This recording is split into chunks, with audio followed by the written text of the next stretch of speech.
बाहेर जाऊन जेव्हा मी पेशंटला बघितलं तेव्हा माझ्या लक्षात आलं की पेशंटचं पल्स बीपी काही लागत नाहीये, श्वासही थांबलेला आहे.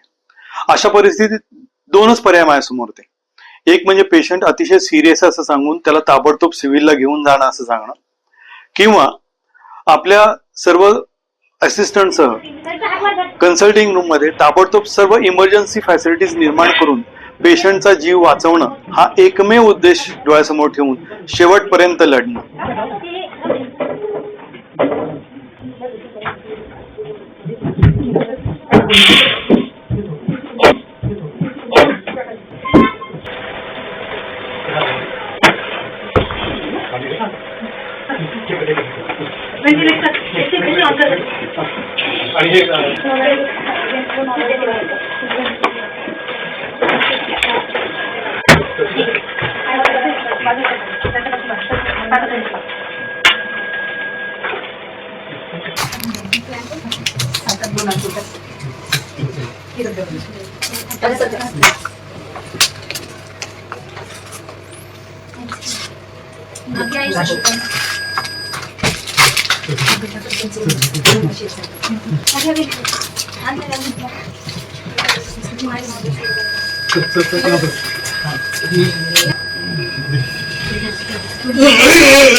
थांबा.